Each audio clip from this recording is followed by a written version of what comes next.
ನಾನು ಇಲ್ಲಿ ಬಂದು ಕೂತ್ಕೊಂಡಾಗ ಒಬ್ಬ ನಾಯಿ ಶ್ಯಾಮ ಅನ್ನೋದು ನೋಡಿದೆ. ಆಮೇಲೆ ಮಾತಾಡ್ತಾ ಸ್ನೇಕ್ ಶ್ಯಾಮ ಆದರು. ಸ್ವಲ್ಪ ಹೊತ್ತಿಗೆ ಈ ಮಾತು ಮುಗಿಯೋಷ್ಟರಲ್ಲಿ ಸ್ವಾಮಿ ಶ್ಯಾಮ.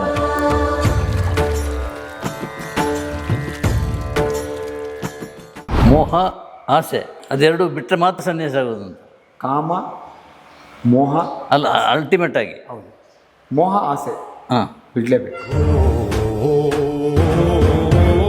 ನಾನೇನಾದರೂ ನಮ್ಮಪ್ಪ ಹೇಳಿದ್ರು ಅಂತ ಇಂಜಿನಿಯರು ಡಾಕ್ಟ್ರು ಏನೋ ಆಗಿದ್ದಿದ್ದೆ ಅಂದ್ಕೊಳ್ಳಿ.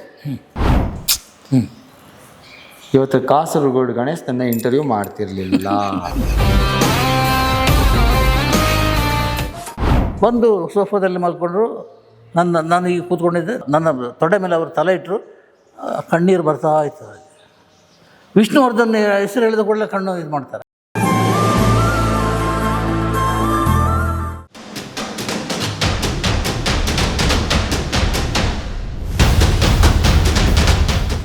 ಆಮೇಲೆ ಮುರುಘರಾಜ ಮಠ ಸ್ವಾಮೀಜಿಯವರು ಅಷ್ಟೇ 5,000 ರೂಪಾಯಿ ಕೊಟ್ಟಿದ್ರು. ಅವಾಗ ಕಾರ್ಯಕ್ರಮ ಮಕ್ಕಳಿಗೆಲ್ಲ ತೋರ್ಸಕ್ಕೆ ಹೋದಾಗ ಅವ್ರು ಹೇಳಿದ್ರು, ಶಮರೇನು ಬಂದಿರೋ ಕಾರ್ಗೆ ಆಗಲ್ಲ ಇದು, ಆದರೂ ಇಟ್ಕೊಳ್ಳಿ. ಆಯಿತು ಗುರುಗಳೇ, ಬೇಜಾರಿಲ್ಲ, ನನಗೆ ಖುಷಿ ಆಯಿತು, ನಿಮ್ಮ ಆಶೀರ್ವಾದ ಸಿಕ್ತು.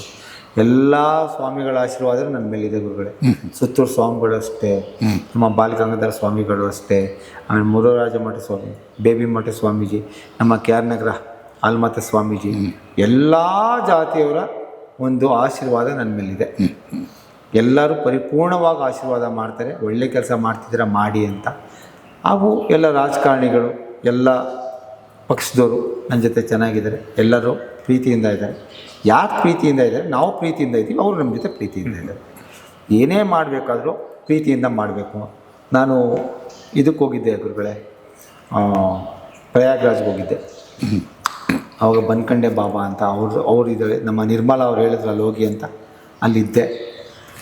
ಆ ಮನುಷ್ಯ ಯಾವ ಥರ ಸರ್, ಬೆಳಿಗ್ಗೆ ಎಲ್ರಿಗೂ ತಿಂಡಿ ಯಾವ ಥರ ನನಗೆ ಖುಷಿಯಾಗಿದ್ದದೆ ಸರ್. ಊಟ ಎಲ್ರಿಗೂ ಬಡಿಸ್ಬಿಟ್ಟು ಹಿಂಗೆ ಕೈ ಮುಗಿದ್ಬಿಟ್ಟು ಪ್ಯಾರ್ಸೆ ಕಾವು ಪ್ಯಾರ್ಸೆ ಕಾವು ಪ್ಯಾರ್ಸೆ ಕಾವು, ಪ್ರೀತಿಯಿಂದ ತಿನ್ನಿ. ಆವಾಗಲೇ ಗೊತ್ತಾಯ್ತು ಸರ್, ಪ್ರೀತಿಯಿಂದ ಏನು ಮಾಡಿದ್ರು ಪ್ರೀತಿಯಿಂದ ಮಾಡಬೇಕು, ಏನು ಮಾಡಿದ್ರು ಪ್ರೀತಿಯಿಂದ ಮಾಡಬೇಕು. ಅವಾಗ ನನ್ನ ತಲೆಗೆ ಹೋಯ್ತು, ಇವಾಗ ಏನೇ ಮಾಡಿ ಸರ್ ಪ್ರೀತಿಯಿಂದಲೇ ಮಾಡಿ. ಹೋಗಿ ಸ್ವಾಮೀಜಿ ಆಗ್ತಾ ಇದ್ದಾರೆ ಅಂತ ಅನ್ಸುತ್ತೆ ಆಧ್ಯಾತ್ಮದ ಹತ್ರ. ಸರ್ ಸುಮಾರು ಜನ ನನ್ನ ಫ್ರೆಂಡ್ಸು ಕೇಳಿದ್ರು ನನ್ನ, ಏನಪ್ಪ ನೀನು ಸನ್ಯಾಸಿ ಸ್ವಾಮೀಜಿ ಆಗ್ಬಿಡ್ತಿದ್ಯ ಅಂತ. ಅವನ ಒಂದೇ ಡೈಲಾಗ್ ಹೊಡೆದೆ, ಹರಿಷಡ್ ವರ್ಗಗಳು ಕಾಮ ಕ್ರೋಧ ಮೋಹ ಲೋಭ ಮದ ಮಾತ್ಸರ್ಯ ಇಷ್ಟು ಮನುಷ್ಯನ ಇರಲೇಬೇಕು. ಅದಿದ್ದರೆ ಮನುಷ್ಯ ಅವನು. ವಯಸ್ಸು ಆಗ್ತಾ ಕೆಲವೆಲ್ಲ ಕಳ್ಕೊಂಬರ್ತೀರ. ದ್ವೇಷ ಕಳ್ಕೊತೀರ, ಅಸೂಯೆ ಕಳ್ಕೊತೀರ, ಯಾವ ಬಿಡು ಇದೆಲ್ಲ ಕಳ್ಕೊತೀರ, ಯಾವ ಬಿಡ ಮಾಮೂಲಿ ಇದು ವೈರಾಗ್ಯ ಬಂದ್ಬಿಡುತ್ತೆ. ಏನು ಬೇಕಾನೋ ಹೋಗುತ್ತೆ ನಿಮಗೆ, ಕಾಮನೂ ಹೊಟ್ಟೋಗುತ್ತೆ, ಮೋಹ ಹೋಗಲ್ಲ. ಆ ಮೋಹ ಹೋದ್ರೇ ಒಂದು ಸನ್ಯಾಸಿ. ಎಲ್ಲ ತ್ಯಾಗಗಳು ಮಾಡಬೇಕು. ಆದರೆ ನಮ್ಮ ದೇಹದಲ್ಲಿ ಎಲ್ಲ ಅಂಗಗಳು ಕೆಲಸ ಮಾಡ್ತಿರುವಾಗ ಸನ್ಯಾಸಿ ಆದರೆ ದೇವರು ಮೆಚ್ಚಲ್ಲ. ಅರ್ಥ ಆಯ್ತಲ್ಲ ನಿಜ ಅಲ್ಲ? ಅದೆಲ್ಲ ಸಂಪೂರ್ಣವಾಗಿ ಎಲ್ಲದಕ್ಕೂ ಏಜ್ ಬರುತ್ತೆ. ಅದೆಲ್ಲ ಅಂಗಗಳ ಕೆಲಸ ಮಾಡೋದು ನಿಂತೆಲ್ಲ ಆದಮೇಲೆ ನೀವು ಸನ್ಯಾಸಿ ಆಗಬೇಕು.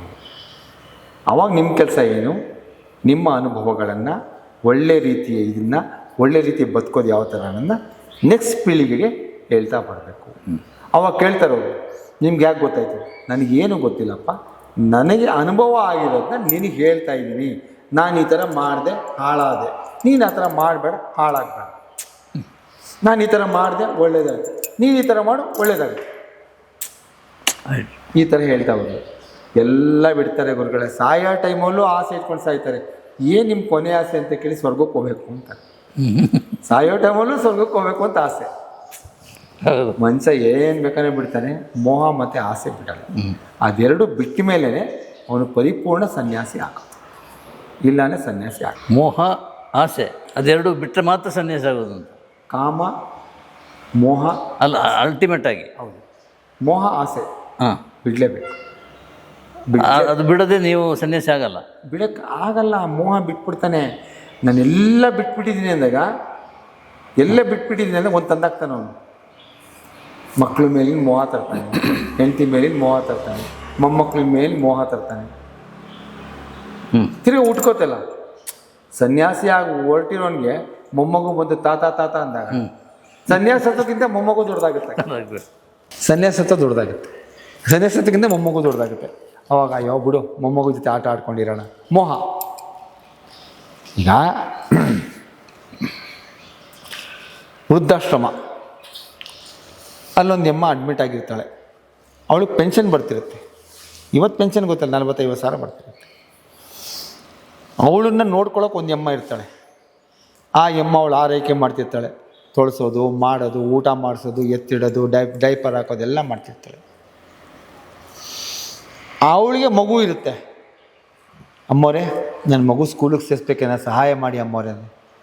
ನಿಂಗೆ ಸಂಬಳ ಕೊಡ್ತೀವಿ ತಾನೇ, ಹೋಗಲಿ ತೊಗೊಂಡು 2,000 ಅಂತ ಕೊಡ್ತಾರೆ. ತೊಳ್ಸೋದು ಯಾರು? ಇವಳು. ಊಟ ಮಾಡಿಸೋದು ಯಾರು?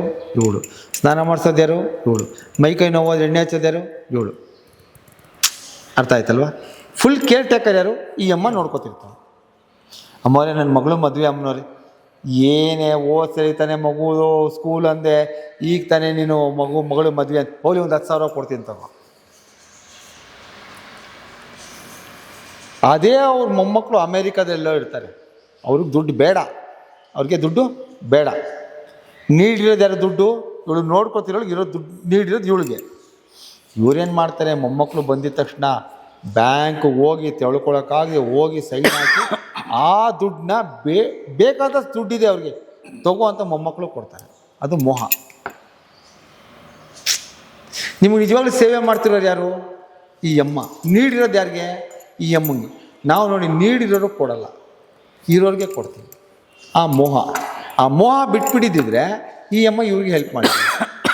ಆ ಅಮ್ಮ ಹೆಂಗೆ ಅಪ್ಪ ಏನೋ ಸೇವೆ ಅಂದ್ಬಿಟ್ಟು ಮಾಡ್ತಾರೆ. ಈಗ ಸುಖವಾಗಿದ್ದೀರಿ ಯಾರು? ನೀವು. ನೆಮ್ಮದಿಯಾಗಿದ್ದೀನಿ, ತುಂಬ ನೆಮ್ಮದಿಯಾಗಿದೆ. ಈ ಲೈಫಲ್ಲಿ ಇದೆಲ್ಲ ಪಡೆದಿದ್ದಕ್ಕೆ ಅಥವಾ ಕಳೆದಿದ್ದಕ್ಕೆ ಪಶ್ಚಾತ್ತಾಪ ಏನಿಲ್ಲ.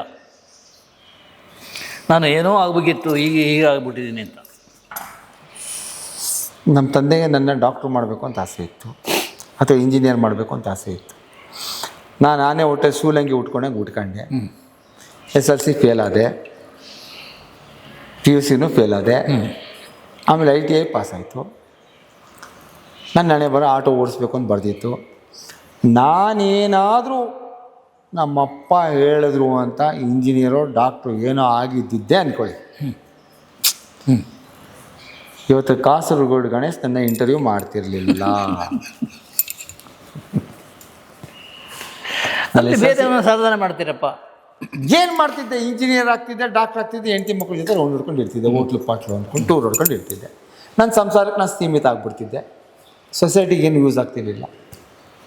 ಇಲ್ಲೊಂದು ಸ್ಟುಡಿಯೋ ಇತ್ತಲ್ಲ ಸರ್, ಪ್ರೀಮಿಯರ್ ಸ್ಟುಡಿಯೋ, ಜಗದ್ವಿಖ್ಯಾತ ಸ್ಟುಡಿಯೋ. ಬಸವರಾಜಪ್ಪಂದು. ನಮ್ಮ ಬಸವರಾಜಯ್ಯ. ಅಲ್ಲಿ ಹೋಗಿಲ್ಲ ಸ್ಟುಡಿಯೋಗೆ ನೀವು? ಅಲ್ಲೇ ತಾನೇ ಶೂಟಿಂಗ್ ಹೇಳಿದ್ದು ನಾನು. ಇದು ಸಿಲ್ಕ್ ಸ್ಮಿತಾ ಅವ್ರದ್ದು. ಅಲ್ಲೇ ಜಾಗರಣೆ ಜಾಗರಣೆ ಜಾಗರಣೆ ರಾತ್ರಿ ಎಲ್ಲ ಆಡೋದೇ ತಾನೇ ಹೇಳಿದ್ದು ನಾನು. ಹೊಸ ಕಳ್ಳ ಹಳೆ ಕುಳ್ಳ ಅಲ್ಲೇ ಶೂಟಿಂಗ್ ನಡೆದಿದ್ದು. ಓಕೆ. ಆಮೇಲೆ ನಮ್ಮ ಅಂಬರೀಷ್ ಅವ್ರದ್ದು ನಲಿಯುತ್ತಾ ಹೃದಯ ಹಾಡನು ಹಾಡಿದೆ ಹಾಡು ಬರ್ತಲ್ಲ, ಮಾಲಾಶ್ರೀ ಅವ್ರದ್ದು ಅಲ್ಲೋ ಅಂಬರೀಷ್ದು ಅಲ್ಲೊಂದು ಶೂಟಿಂಗ್ ನಡೀತಿತ್ತು. ನಾವು ಒಂದು ಆವಿಡಿಯೋಕ್ಕೆ ಹೋದಾಗ ಮಾಲಾಶ್ರೀ ಅವ್ರು ವೈಟ್ ಆ್ಯಂಡ್ ವೈಟ್ ಡ್ರೆಸ್ ಹಾಕೊಂಡ್ಬಂದಿದ್ರು. ನಾನು ಆವಿಡ್ಕೊಂಬಂದೆ. ನಮಸ್ಕಾರ ಅಮ್ಮ ಅಂದೆ.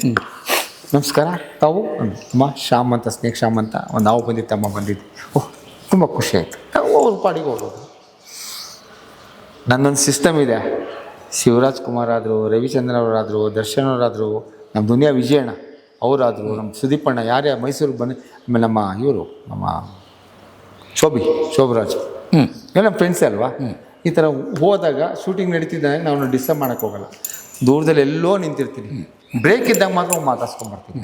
ಯಾಕೆ ಅಂದರೆ ಶೂಟಿಂಗ್ ನಡೆಯೋ ಟೈಮಲ್ಲಿ ಅಣ್ಣ ನಾವು ಅನ್ನೋದು ಅವ್ರ ತಲೆಯಲ್ಲಿ ಇಂಥ ಆ್ಯಕ್ಟಿಂಗ್ ಬರಬೇಕು ಅಂತ ತಲೆ ಒಳಗೆ ಇಟ್ಕೊಂಡು ಬಂದುಬಿಟ್ಟಿರ್ತಾರೆ. ನಾವು ಮಧ್ಯೆ ಮಾತಾಡ್ಕೋತಾರೆ, ಡಿಸ್ಟರ್ಬ್ ಆಗ್ಬಿಡ್ತಾರೆ ಅವ್ರಿಗೆ. ಸುಮಾರು ಜನ ಅನ್ಕೋತಾರೆ ಅಷ್ಟೆಲ್ಲ ಮಾತಾಡಲಿ ದುರಾಂಕಾರ ಅಲ್ಲ ಅದು. ಅವರ ಪಾತ್ರದೊಳಗಡೆ ಇನ್ವಾಲ್ವ್ ಆಗಿಬಿಟ್ಟಿರ್ತಾರೆ. ಆ ಪಾತ್ರ ಇದೇ ಥರ ಬರಬೇಕು ಅಂತಿರುತ್ತೆ ಅವ್ರಿಗೆ. ನಾವು ಮಧ್ಯೆ ಡಿಸ್ಟರ್ಬ್ ಮಾಡಿಬಿಟ್ರೆ ಏನಾಗುತ್ತೆ, ಕಲ್ಸೋಗ್ಬಿಡ್ತದೆ. ಅದಕ್ಕೆ ಬ್ರೇಕ್ ಸಿಕ್ತಾಗ ಮಾತಾಡೋಣ ಬಿಡಿ, ಎಲ್ಲೂ ಹೋಗಲ್ಲ ಅಲ್ವಾ. ಇವರು ನಮ್ಮ ಯಾರು ಡಾಲಿ ಧನಂಜಯ ಅವರು ಕೋಟಿ ಫಿಲಮ್ ಶೂಟಿಂಗ್ ನಡೀತಿತ್ತು ಇದರ ಅಲೋಕ ಪ್ಯಾಲೇಸಲ್ಲಿ. ಅವಾಗೊಂದು ಫೋನ್ ಬರುತ್ತೆ, ಲಾವಿದೆ ಬನ್ನಿ ಅಂತ. ಹೋಗೋ ಹಿಡ್ಕೊಂಬಂದಾಗ ಡಾಲಿ ಧನಂಜಯ ಅವರು ನಾವು ಒಂದು 5 ನಿಮಿಷ ಮಾತಾಡ್ತೀವಿ. ಮೊನ್ನೆ ಅವ್ರ ಮದುವೆಗೂ ಹೋಗಿದ್ದೆ, ಇನ್ವಿಟೇಷನ್ ಇತ್ತು, ಹೋಗಿದ್ದೆ. ಸೊ ಒಂಥರ ಈ ಥರ ಏನೇನೋ ಒಂಥರ ಈಗ ಈಗ ಎಲ್ಲದಕ್ಕೂ ಕಾರಣ ಏನಂದರೆ ಈ ಹಾವುಗಳಿಂದನೇ ಇಷ್ಟು ಹೆಸರು ಬಂತು, ಇಷ್ಟು ಜನ ಪರಿಚಯ ಆದರು. ಇಲ್ಲ ಅಂದರೆ ನಾನು ಒಬ್ಬ ಸಾಮಾನ್ಯ ಆಟೋ ಡ್ರೈವರ್ ಆಗೋ ಅಥವಾ ಯಾವುದೋ ಒಂದು ಕಾರ್ಮಿಕ ಆಗೋ ಇರ್ತಿದ್ದೆ. ಸೊಸೈಟಿಗೆ ಏನು ಯೂಸ್ ಆಗ್ತಿರ್ಲಿಲ್ಲ. ಎಲ್ಲ ಕಡೆ ಭಿನ್ನಾಭಿಪ್ರಾಯಗಳು ಇರುತ್ತೆ, ಅದನ್ನೆಲ್ಲ ಮೆಟ್ಟಿ ನಿಂತು ನಮ್ಮ ಕೆಲಸ ನಾವು ಮಾಡ್ಕೊಂಬರ್ಬೇಕು. ಇಲ್ಲಾಂದರೆ ನಿಮಗೆ ಗೊತ್ತು, ಕಾಲು ಎಳೆಯೋ ಜನ ಇದ್ದೇ ಇರ್ತಾರೆ. ಎಳೀಲಿ ಬಿಡಿ, ತಲೆ ಕೆಡಿಸ್ಕೊಬೇಡಿ. ಭಗವಂತ ನಮ್ಮ ಕಡೆ ಇರುವಾಗ ಕರ್ಮ ಇದೆಯಲ್ಲ ಸರ್, ಇವತ್ತು ನಾನು ನಿಮಗೆ ಮೋಸ ಮಾಡಿದರೆ ಅಲ್ಲೇ ರಿಯಾಕ್ಷನ್ ತೋರಿಸ್ಬಿಡುತ್ತಲ್ಲ. ನಿಮಗೆ ದೇವ್ರು ಕ್ಷಮಿಸ್ಬೋದು, ಕರ್ಮ ಕ್ಷಮಿಸಲ್ಲ. ಕರ್ಮ ಯಾವಾಗಲೂ ಅಷ್ಟೇ, ಅಲ್ಲಲ್ಲೇ ಈಗ ದೋಸೆ ಮಗ್ಚಾಕ್ದಂಗೆ ಪಟ್ಟ ಪಟ್ಟ ಪಟ್ಟ ಪಟ್ಟ ಅಂತ ತೋರಿಸ್ಬಿಡುತ್ತೆ. ನಾ ಮಾಡಿದ್ದು ನಾನೇ ಉಣ್ಬೇಕು.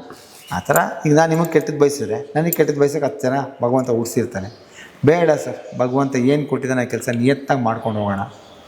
ಭಗವಂತ ಎಲ್ಲ ನಿಂಗೆ ಬಿಟ್ಟಿದ್ದಪ್ಪ ಅಂತ ಬಿಡೋಣ.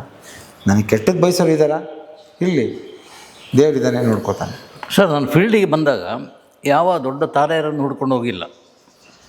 ಆ ಸಂದರ್ಭ ನಾನು ಕ್ರಿಯೇಟ್ ಮಾಡ್ಕೊಂಡಿಲ್ಲ. ನಾನು ಹೋಗಿದ್ದು ಅಸಹಾಯಕ ಕಲಾವಿದರ ಹತ್ರ. ಎಲ್ಲೇ ಅಡ್ರೆಸ್ ಇದ್ದರೂ ನಾನು ಹುಡ್ಕೊಂಡು ಹೋಗ್ತಾಯಿದ್ದೆ. ಅದು ಯಾರೋ ಹೇಳಿದರು ಏನು ಅಂತೇಳಿ ಗೊತ್ತಿಲ್ಲ, ಸುಮ್ಮನೆ ಹೋಗ್ತಾಯಿದ್ದೆ, ಸಿಗ್ತಿದ್ರು ಅವರು. ಅದ್ರ ಬಗ್ಗೆ ನಾನು ಚದುರ್ಜಿ ಚಿತ್ರಗಳು ಅಂತ ಒಂದು ಅಂಕಣ ಬರೀತಾ ಇದ್ದೆ ವಿಜಯ ಕರ್ನಾಟಕದಲ್ಲಿ. ಅದು ತುಂಬ ಕ್ಲಿಕ್ ಆಯಿತು. ಅಲ್ಲಿ ಬರೀ ನಾನು ಹೋಗೋದು ಮಾತ್ರ ಅಲ್ಲ, ಹೋಗೋ ಮೊದಲು ಒಬ್ಬ ನನ್ನ ಗೆಳೆಯ ಪ್ರೊಡ್ಯೂಸರ್ ಯಾರೋ ಇದ್ದರೆ, ತುಂಬ ಪರಿಚಿತರೊಂದಿಗಿದ್ದರೆ, ಅವರಿಗೊಂದು ಫೋನ್ ಮಾಡಿ ಹೇಳ್ತಾ ಇದ್ದೆ, ಅವರ ಅಸಹಾಯಕರಿಗೆ ಏನಾದರೂ ಸಹಾಯ ಬೇಕು, ನಿಮ್ಮಿಂದ ಏನು ಮಾಡಲಿಕ್ಕೆ ಸಾಧ್ಯ, ನನಗೆ ಸಿಗೋದು 2,000 ರೂಪಾಯಿ ಸಂಬಳ, ನಿಮ್ಮಿಂದ ಅವರಿಗೆ ಏನು ಕೊಡಲಿಕ್ಕೆ ಸಾಧ್ಯ ಅಂತ. ಅಣ್ಣ ನೀವು ಹೇಳಿ ಎಷ್ಟು ಕೊಡಬೇಕು, ಒಂದು 10-15 ಸಾವಿರ, ಇಲ್ಲಿ 25 ಸಾವಿರ ಕೊಡ್ತೇನೆ ಅಂತ ಅವರೇ ಬಂದು ಕೊಟ್ಟು ಹೋಗ್ತಾರೆ. ಸೊ ಅವರ ಎಲ್ಲ ಇದೆಯಲ್ಲ, ನನ್ನದಲ್ಲದ ದುಡ್ಡು, ಅದು ನನ್ನ ಸಂಪಾದನೆ ಸಾಧ್ಯನೇ ಇಲ್ಲ ನಾನು ಕೊಡಲಿಕ್ಕೆ. ಬಟ್ ನನ್ನ ಮೂಲಕ ಆದಾಯ ಇದಿಲ್ಲ, ಅವರ ಆಶೀರ್ವಾದ ಎಲ್ಲ ನನ್ನನ್ನು ಈ ಮಟ್ಟಕ್ಕೆ ಉಳಿಸಿದೆ, ನೆಮ್ಮದಿಯಾಗಿ ಉಳಿಸಿದೆ. ಇವತ್ತು ಮೊನ್ನೆ ನೀವು ಹೋಗಿ ನಮ್ಮ KD ವೆಂಕಟೇಶ್ ಮಾಡ್ಕೊಂಬಂದು, ಕಿಲ್ಲರ್ ವೆಂಕಟೇಶ್ಗೆ ಹೋಗಿ ಜಗ್ಗೇಶ್ ಅಣ್ಣ ಅವರೆಲ್ಲ ಹೋಗಿದ್ರು. ಜಗ್ಗೇಶ್ ಅಣ್ಣ ಮಾತಾಡ್ಸ್ಕೊಂಬಂದ್ರು. ಜಗ್ಗೇಶ್ ಅಣ್ಣ ಎಷ್ಟೋ ಹೆಲ್ಪ್ ಮಾಡಿದ್ದಾರೆ. ಆಗಿದೆ, ಅವರಿಗೆ ದರ್ಶನ ಆಕಾರದಲ್ಲಿ ಮಾಡಿದ್ದಾರೆ. ದರ್ಶನ ಅವಾಗಲೇ ತುಂಬ ಹೆಲ್ಪ್ ಮಾಡಿದ್ದಾರೆ. ಸೊ ಅದೆಲ್ಲ ಒಂದು ರೀತಿಯಲ್ಲಿ ನನಗೆ MP ಶಂಕರ್ ಅವರು ತುಂಬ ಕಷ್ಟದಲ್ಲಿರುವಂಥ ಸಂದರ್ಭದಲ್ಲಿ ನನಗೆ ಹೋಗ್ಲಿಕ್ಕೆ ಆಗಿಲ್ಲ. ತುಂಬ ಕಷ್ಟ ಇದ್ರಲ್ಲ, ತುಂಬ ಕಷ್ಟ, ನಿಮಗೆ ತುಂಬ ಗೊತ್ತಿರಬೇಕು ಅವ್ರ ಬಗ್ಗೆ. ತುಂಬ ಕಷ್ಟ. ಸ್ವಲ್ಪ ಹೇಳಿ ಸರ್ ಅದ್ರ ಬಗ್ಗೆ. ತುಂಬ ಕಷ್ಟಪಟ್ಟರು ಸರ್, ಅಷ್ಟಿಷ್ಟು ಕಷ್ಟಪಟ್ಟಿಲ್ಲ MP ಶಂಕರ್ ಅವರು. ಏಕೆಂದರೆ ಸುಮಾರು ಸಿನಿಮಾಗಳು ಅವ್ರದ್ದು ಇದಾಗೋಯ್ತು. ಜಗ್ಗುದಾದ ಹೇಗಿದ್ದವರಲ್ಲ ಸರ್, ಆ ಥರದವ್ರು ಸಿಗಲ್ಲ ಸರ್. ಆ ಥರ ಮನುಷ್ಯ, ಆ ಥರ ಡೈರೆಕ್ಟರ್ ಸಿಗಲ್ಲ ಸರ್, ಆ ಥರ ಪ್ರೊಡ್ಯೂಸರ್ ಸಿಗಲ್ಲ ಸರ್. ತುಂಬ ಕಷ್ಟಪಟ್ಟರು. ನಮ್ಮ ಅಜ್ಜಿ ಮನೆ ಪಕ್ಕನೇ ಮನೆ ಇತ್ತು, ಆ ಮನೆ ಹೊಡೆದಾಕಿದ್ರು, ಆ ಮನೆ ಇದು ಮಾರಿಬಿಟ್ರು, ಅದು ಮಾರಿ ಇನ್ನೊಂದು ಮನೆಗೆ ಬಂದರು. ಅವ್ರ ಮಗ ಅವ್ರು ಬೇರೆ ಶೂಟ್ ಆಗಿಬಿಟ್ಟು ಅವ್ರು ಇದಾಗಿ ಹೋಗ್ಬಿಟ್ರು. 2 ಗಂಡು ಮಕ್ಕಳು, 1 ಹೆಣ್ಮಗು. ಸೊ ಅವರು ಅಂತಿಮ ಕಾಲದಲ್ಲಿ ನಾನು ನೋಡಿರೋ ಹಾಗೆ ಎಲ್ಲ ಕಲಾವಿದರು ಅಷ್ಟೇ ಸರ್, ತುಂಬ ಚೆನ್ನಾಗಿರ್ತಾರೆ. ಅಂತಿಮ ಕಾಲದಲ್ಲಿ ಯಾಕೆ ಅವ್ರಿಗೆ ಆ ಥರ ಭಗವಂತ ಯಾಕೆ ವಜ್ಜುಮುನಿಯವ್ರು ನೋಡಿ. ಈಗ ನೀವು ಹೇಳಿದ್ರಿ, ಈಗ 60 ವರ್ಷ ಆಗ್ತಾ ಇದೆ ಅಂತೇಳಿ, ನೀವು ನೆಮ್ಮದಿಯಾಗಿದ್ದೀರಿ ಅಂತ ಹೇಳ್ತೀರಿ. ಯಾರು ಕಲಾವಿದರು ಈ ವಯಸ್ಸಲ್ಲಿ ನೆಮ್ಮದಿಯಾಗಿದ್ದೆ ಅಂತ ಹೇಳಿದ್ದಿಲ್ಲ. ಅಶ್ವಥವರು ಅಷ್ಟೇ, ವಜ್ಜುಮುನಿಯವರು ಅಷ್ಟೇ, ನಮ್ಮ ರತ್ನಾಕರ್ ಅವರು ಅಷ್ಟೇ. ಯಾರನ್ನೇ ತಗೊಳ್ಳಿ, ಏನೋ ಒಂದು ಅಲ್ಲ, ವಜ್ರಮುನಿಯವರಿಗೆ ಸಾಮ್ರಾಜ್ಯ ಇದೆ. ಕಾಯಿಲೆ ಬಿಡಲಿಲ್ಲ ಅಲ್ಲ, ಕಾಯಿಲೆ ಹೌದು ಸರ್. ಏನೇ ಸಾಮ್ರಾಜ್ಯ ಇದ್ರೂ ಕಾಯಿಲೆ ಅದನ್ನು ಅನುಭವಿಸ್ಲಿಕ್ಕೆ ಬಿಡಲ್ಲ. ಮತ್ತು ಸರ್, ನಾನು ಹೇಳಿದಿಷ್ಟೇ ಸರ್, ಅವನೆಷ್ಟೇ ಕೋಟ್ಯಾಧೀಶ್ವರ ಆಗಲಿ ಸರ್, ಎಷ್ಟೇ ಮೆರೀಲಿ ಸರ್, ಅಧಿಕಾರ ನಡೆಸ್ತಿರ್ಲಿ ಸರ್, ಬ್ರೈನಲ್ಲಿ ಇರ್ತಕ್ಕಂಥ ಕೂದಲಿಗಿಂತ ಸಣ್ಣಗಾಗಿರೋ ಒಂದೇ ಒಂದು ನರ ಸ್ವಲ್ಪ ಚೇಂಜ್ ಆಗಿಬಿಟ್ರೆ ಅವನೇ ಯಾರು ಅಂತ ಗೊತ್ತಾಗತ್ತಲ್ಲ ಸರ್. ಒಂದು ಕೂದಲಿಗಿಂತ ಸಣ್ಣಗಿರೋ ನರ ಬ್ಲಾಕ್ ಆಗಿಬಿಟ್ರೆ ಮುಗಿದೋಯ್ತು ಅವನ ಕತೆ. ಎಲ್ಲಿ ನಿನ್ನ ಅಧಿಕಾರ, ಎಲ್ಲಿ ನಿನ್ನ ಅಂತಸ್ತು, ಎಲ್ಲಿ ನಿನ್ನ ಕಾರು, ಎಲ್ಲಿ ನಿನ್ನ ವೈಭೋಗ, ಎಲ್ಲಿ? ಈಗ ನಿಮ್ಮನ್ನು ಭೇಟಿಯಾಗಲಿಕ್ಕೆ ಬರುವಾಗ ಫೋನ್ ಮಾಡಿದೆ ಇವರಿಗೆ, ಪ್ರಭುದೇವ್ ಫಾದರ್, ನಮ್ಮ ಗುರುಗಳು ಸುಂದರ್, ಮೊಗ್ರು ಸುಂದರ್. ನೀವು ಏನು ಹೇಳಿದಿರೋ, ಒಂದು ಇದು ಮಿಸ್ ಆದರೆ ಎಲ್ಲ ಮರ್ತೋಗಿತ್ತು. ತಾನು ಯಾರು ಅಂತೇಳಿ ಗೊತ್ತಿಲ್ಲ ಅವರಿಗೆ. ಅವ್ರ ತಂದೆ ಸುಮ್ಮನೆ ಈಗ ಶಿವನ ನೋಡಿದ್ರೆ ಅರ್ಥ, ಅವರ ಮಿಸ್ಸಸ್ ತಾಯಿ ಈಗ ಆ ಥರ ನೋಡ್ಕೊಳ್ತಾ ಇದ್ದಾರೆ. ಪ್ರಭುದೇವ್ ಅಂತ ದೊಡ್ಡ ಹೆಸರು ಪಡೆದ ಮಗ, ಎಷ್ಟೇ ಕೊಟ್ಟಿದ್ರು ಸರಿ ಮಾಡೋಕ್ಕಾಗಲ್ಲ. ಆಗಲ್ಲ. ಹೇಗೆ ಜೀವನ ಹೀಗೆ. ಮೂಗೂರು ಸುಂದರಮ್ಮ ಅಂತ. ಮೂಗೂರು ಸುಂದರ ಸಹಾಯ ದೇವಿ. ಹಾಂ ಹೌದು. ಯಾವಾಗಲೂ ಅಷ್ಟೇ. ಅಲ್ಲ, ಉಡುಪಿ ಜಯರಾಮ್. ಉಡುಪಿ ಜಯರಾಮ್. ಉಡುಪಿ ಜಯರಾಮು ಇದೇ ಕೇಸ್. ಹೌದೌದು. ನಾನು ಲಾಸ್ಟ್ ಸಂದರ್ಶನ ಮಾಡಿದ್ದೆ ಅವ್ರದ್ದು, ಸೇಮ್ ಕೇಸ್. ಎಲ್ಲ ಮರೆತುಬಿಟ್ರು. ಯಾಕಂದರೆ ಒಂದು ಹಂತದಲ್ಲಿ ಅವ್ರು ಸಿಕ್ಕಾಪಟ್ಟೆ ಬ್ಯುಸಿಯಾಗಿರ್ತಾರೆ. ಬೆಳಗ್ಗೆ ಕಲ್ಕತ್ತಾದಲ್ಲಿ ಊಟ, ಮಧ್ಯಾಹ್ನ ಇನ್ನೊಂದು ಕಡೆ ತಿಂಡಿ, ಇಲ್ಲಿ ಈ ಥರ. ಅವರು ಉಡುಪಿ ಜಯರಾಮು ಚೆನ್ನೈಗೆ ಬಂದು ಮನೆಗೆ ಸ್ನಾನ ಮಾಡಿ ಅಷ್ಟರಲ್ಲಿ ಅವ್ರ ಮಿಸ್ಸಸ್ ರೆಡಿ ಮಾಡಿರ್ತಾರೆ ಸೂಟ್ ಕೇಸ್ ಬಾಂಬೆಗೆ ಹೋಗಲಿಕ್ಕೆ. ಅಷ್ಟು ಬ್ಯುಸಿ ಇದ್ದವರು ಇದ್ದಕ್ಕಿದ್ದಾಗ ಮನೇಲಿ ಕೂಡ ಹಾಕಿದಾಗ ಉಲ್ಟ ಹೊಡೀತು ಅಂತ. ನಾನು ಒಂದು ಹಾಡು ಹಾಕಿ ಅಂತ ಹೇಳಿದೆ ಅವ್ರ ಹತ್ರ. ಅಲ್ಲಿ ಮನೆಗೆ ಹೋದಾಗ, ಚೆನ್ನೈ ಮನೆಗೆ ಹೋದಾಗ ಒಂದು ಹಾಡು ಹಾಕಿ ಅವ್ರಿಗೆ ನೆನಪು ಬರ್ಬೋದು ಅಂತೇಳಿ. ಸೊ ಹಾಡು ಹಾಕಿದರು. ಹಾಡು ಹಾಕಿದಾಗ ಎಲ್ಲ ನೋಡ್ತಾ ಇದ್ದವರು ದಿಢೀರ್ ಅವರಿಗೆ ಒಳಗಿನ ಈ ನರ ನೀವು ಹೇಳಿದ್ರಲ್ಲ ಅದು ವರ್ಕ್ ಆಯಿತು. ಎದ್ದು ಕುಣಿಲಿಕ್ಕೆ ಶುರು ಮಾಡಿ ಸರ್. ಆಗ ಮೊಬೈಲೆಲ್ಲ ನಾನು ತಿರ್ತಿದ್ದರೆ ಅದನ್ನು ಶೂಟ್ ಮಾಡಿಬಿಡ್ತಿದ್ದೆ. ಆಗಿಲ್ಲ. ಬಟ್ ಕುಣಿದು ಇಡೀ ಹಾಡು ತುಂಬ ಮನೆಯವರೆಲ್ಲ ಆಶ್ಚರ್ಯ, ಸುಸ್ತೊಡೆದು ಬಿಟ್ರು. ಇದು ಸಾಧ್ಯನಾ ಅಂತ ಪವಾಡ ನಡೆದಿದ್ದಲ್ಲಿ. ಬಂದು ಸೋಫಾದಲ್ಲಿ ಮಲ್ಕೊಂಡ್ರು. ನಾನು ಈಗ ಕೂತ್ಕೊಂಡಿದ್ದೆ, ನನ್ನ ತಲೆ ಮೇಲೆ, ನನ್ನ ತೊಡೆ ಮೇಲೆ ಅವರು ತಲೆ ಇಟ್ಟರು. ಕಣ್ಣೀರು ಬರ್ತಾ ಇತ್ತು. ವಿಷ್ಣುವರ್ಧನ್ ಹೆಸರು ಹೇಳಿದ ಕೂಡಲೇ ಕಣ್ಣು ಇದು ಮಾಡ್ತಾರೆ. ಸೊ ನೀವು ಆ ನರ ಇದೆಯಲ್ಲ ಅದು ಮಿಸ್ ಆಗಿಬಿಟ್ರೆ ಹೀಗೆ ಆಗ್ಬಿಡ್ತದೆ. ಖಂಡಿತ ಸರ್. ಈಗ ಸುಂದರಮ್ ಸೇಮ್ ಅದೇ ಪೊಸಿಷನ್ಲಿದ್ದಾರೆ. ಯಾವ ಡಾಕ್ಟ್ರಿಗೆ ತೋರಿಸೋದು ಯಾರಿಗೂ ಏನು ಅರ್ಥ ಆಗಲ್ಲ. ಪ್ರಭುದೇವಿಗಿಂತ ಬೇಕಾ? ಅದಕ್ಕೆ ಸರ್ ಹೇಳೋದು, ನಾವು ಹೇಗೆ ಜನ ಅಂದರೆ ಮೊಬೈಲ್ ಹ್ಯಾಂಗ್ ಆಗಿದ ತಕ್ಷಣ ರೀಸ್ಟಾರ್ಟ್ ಮಾಡ್ತೀವಿ ಸರ್. ನಿಮ್ಮ ಬ್ರೈನ್ ಹ್ಯಾಂಗ್ ಆಗಿದ ತಕ್ಷಣ ರೀಸ್ಟಾರ್ಟ್ ಮಾಡ್ಕೊಳ್ಳಲ್ಲ ನೀವು. ಇನ್ನೂ ಡಸ್ಟ್ಬಿನ್ನಿಗೆ ಬೇರೆ ಬೇರೆ ತುಂಬ್ಕೋತೀರ. ಹೌದು. It is not A dustbin, it's A treasury. ನಿಮ್ಗೆ ಹ್ಯಾಂಗ್ ಆಗಿದ ತಕ್ಷಣ ಏನು ಮಾಡಿಬಿಡಿ ಸರ್, ಒಂದು 2 ಗಂಟೆ ನೆಮ್ಮದಿಯಾಗಿ ನಿದ್ದೆ ಮಾಡಿ ಬನ್ನಿ sir. It is asking rest, you are not giving. It's a problem. ಪ್ರತಿಯೊಂದಕ್ಕೂ ರೆಸ್ಟ್ ಬೇಕಲ್ವ ಸರ್? ಹೌದು. 24 ಗಂಟೆ ಅದು ಇದು ಓಡಿಸ್ತಿದೆ, ಅದಕ್ಕೆ ರೆಸ್ಟ್ ಬೇಕಲ್ಲ ಸರ್? ಇವತ್ತು ಯಾಕೆ ಸರ್ ನಿಮ್ಮ ಏಜಿಗೆ 62 ಇರ್ಬೋದಾ? 65. ನನಗೀಗ 59. ನಿಮಗೂ ನಮಗೊಂದು 6 ವರ್ಷ ವ್ಯತ್ಯಾಸ. ನಾವು ನೀವು ಚಿಕ್ಕಂದಲ್ಲಿದ್ದಾಗ ಎಲ್ಲಾದರೂ IVF ಸೆಂಟರ್ ಅಂತ ಕೇಳಿದ್ರ? ಈಗ ಬ್ಯೂಟಿ ಪಾರ್ಲರ್ಗಿಂತ ಜಾಸ್ತಿ ಅದೇ ಆಗಿದೆ. ಯಾಕೆ? 24 ಗಂಟೆ ನೀವು 16 ಗಂಟೆ ಬರೀ ಸ್ಕ್ರೀನೇ ನೋಡ್ತಿದ್ರೆ ಕಣ್ಣಿಗೆ ಸ್ಟ್ರೈನ್ ಆಗಿದ ತಕ್ಷಣ ಆಪ್ಟಿಕ್ ನರ್ವ್ ಬ್ರೈನಿಗೆ ಲಿಂಕ್ ಆಗಿರುತ್ತೆ. ಇದೆಲ್ಲ ಕೆಲಸ ನಿಂತೋಗುತ್ತೆ. ಏನು ಹಾರ್ಮೋನ್ ಎಲ್ಲ ಏನೇನೋ ಇಂಬ್ಯಾಲೆನ್ಸ್ ಆಗಿಬಿಡುತ್ತೆ. ಪ್ಯಾಂಕ್ರಿಯಸ್ ಕೆಲಸ ಮಾಡಲ್ಲ, ನಿರ್ವೀರ್ಯರಾಗ್ತೀರಾ, ಹೆಣ್ಮಕ್ಳಿಗೆ ಅಂಡ ಬೆಳೆಯಲ್ಲ, ಟೈಮ್ಗೆ ಮೆನ್ಸಸ್ ಆಗಲ್ಲ. ಮೆನ್ಸಸ್ ಒಂದು 15 ದಿನ ನಿಲ್ಲಲ್ಲ. ಔಟ್ಸೈಡ್ ಫುಡ್ ತಿಂತೀರಾ, ಜಂಕ್ ಫುಡ್ ತಿಂತೀರಾ, ಅಲ್ಲೇ ಕೂತ್ಕೋತೀರಾ, ಬಾಡಿಗೆ ಎಕ್ಸಸೈಸ್ ಇಲ್ಲ. ಇದೇ ಕ್ಯಾಲೋರೀಸ್ ಕರಗಿಸ್ತಿಲ್ವಲ್ಲ. ಸೊ ಅವಾಗ ಏನಾಗುತ್ತೆ, ಆಟೋಮೆಟಿಕಲಿ ಏನಾಗುತ್ತೆ ನಿಮಗೆ, ಎಲ್ಲ ನಿಮ್ಮ ದೇಹದಲ್ಲಿ ಇರ್ತಕ್ಕಂಥ ಕೆಲವು ಇದೆಲ್ಲ ವೀಕ್ ಆಗ್ತಾ ಬರುತ್ತೆ. ನಾನು ಇಲ್ಲಿ ಬಂದು ಕೂತ್ಕೊಂಡಾಗ ಒಬ್ಬ ನಾಯಿ ಶ್ಯಾಮ ಅನ್ನೋದು ನೋಡಿದೆ. ಆಮೇಲೆ ಮಾತಾಡ್ತಾ ಸ್ನೇಕ್ ಶ್ಯಾಮ ಆದರು. ಸ್ವಲ್ಪ ಹೊತ್ತಿಗೆ ಈ ಮಾತು ಮುಗಿಯೋಷ್ಟರಲ್ಲಿ ಸ್ವಾಮಿ ಶ್ಯಾಮ. ಎಲ್ಲ ದೇವ್ರದ್ದು ಸರ್. ಅದಕ್ಕೆ ನಾನು ಹೇಳೋದು ಸರ್, ಗಣೇಶ್ ಸರ್ ನಿಮ್ಮೊಂದು ಕ್ವಶನ್ ಕೇಳ್ತೀನಿ, ಕರೆಕ್ಟಾಗಿ ಆನ್ಸರ್ ಹೇಳಿ sir. Who is your life partners? ನಿಮ್ಮ ಲೈಫ್ ಪಾರ್ಟ್ನರ್ ಯಾರು ಸರ್? ಅಲ್ಲ, ಇದ್ದಕ್ಕಿದ್ದಾಗ ಹೇಳುವಾಗ ಲೈಫ್ ಪಾರ್ಟ್ನರ್ ನನ್ನ ಶ್ರೀಮತಿ. ಅವ್ರ ಹೆಸರೇನು ಸರ್? ಗಾಯತ್ರಿ. ಎಲ್ಲ ಹೇಳೋದು ಅಷ್ಟೇ. ಎಸ್ ಲೈಫ್ ಪಾರ್ಟ್ನರ್ ನೀವು ಗಾಯತ್ರಿ ಅಂತಾರೆ, ಅವ್ರನ್ನ ಕೇಳಿದ್ರೆ ಗಣಪತಿ ಅಂತಾರೆ, ಗಣೇಶ ಅಂತ. ಸಾಮಾನ್ಯ ಯಾಕೆ ಕೇಳಿದ್ರು? ಹೌದು. ನಾನು ಹೇಳೋದು ಅದೆಲ್ಲದಕ್ಕಿಂತ first your life partner is your body and your health. ಇದು ಮೊದಲು ನಿಮ್ಮ ಲೈಫ್ ಪಾರ್ಟ್ನರ್, ಆಮೇಲೆ ಇವರೆಲ್ಲ ಅಡಿಷನ್ನು. ನಿನ್ನ ದೇಹದಲ್ಲಿ ಶಕ್ತಿ ಕುಂದಿದ ಮೇಲೆ, ನಿನ್ನ ಗಳಿಕೆ ನಿಂತ ಮೇಲೆ ನಿನ್ನವರಾರು ನಿನ್ನವರಲ್ಲ. ನಿಮ್ಮ ಹೆಲ್ತ್ ಚೆನ್ನಾಗಿದ್ರೆ ಎಲ್ಲ ಚೆನ್ನಾಗಿರುತ್ತೆ ಸರ್.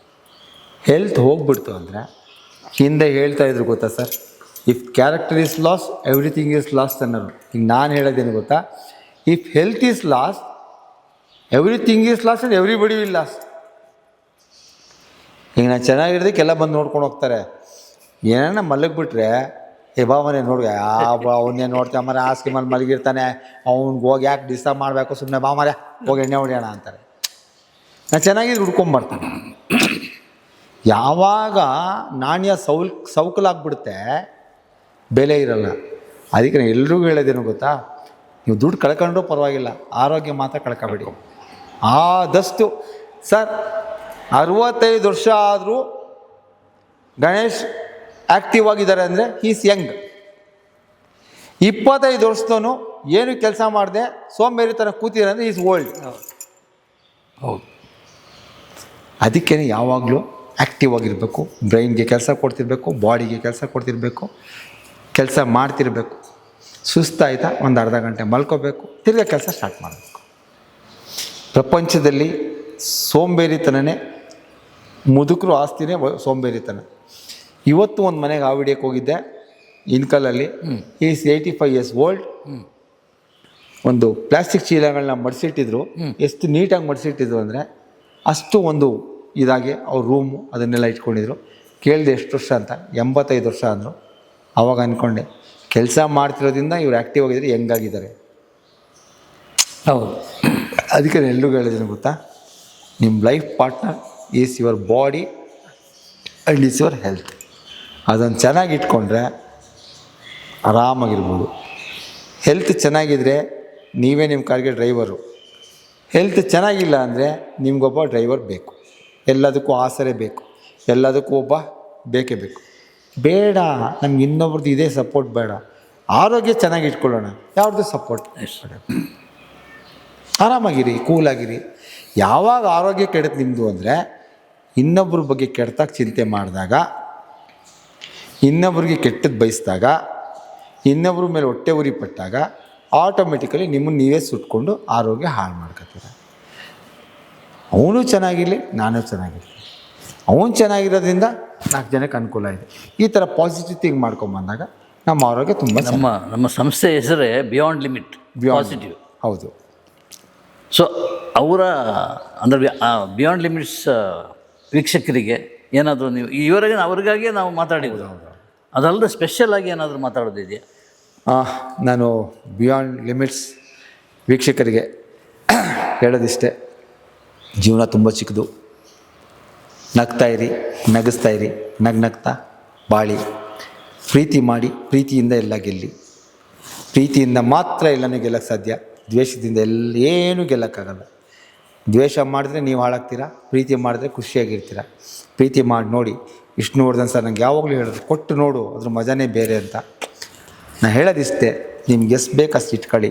ಇನ್ನು ಮಿಕ್ಕಿದ್ದಿನ ಪ್ರೀತಿಯಿಂದ ಊಟ ಹಾಕಿ, ಬೀದಿ ನಾಯಿಗಳಿಗೆ ಬಿಸ್ಕೆಟ್ ಹಾಕಿ, ಹಸುಗಳಿಗೆ ಬಾಳೆಹಣ್ಣು ಕೊಡಿ, ಹಸುಗಳಿಗೆ ಪ್ರೀತಿ ಮಾಡಿ.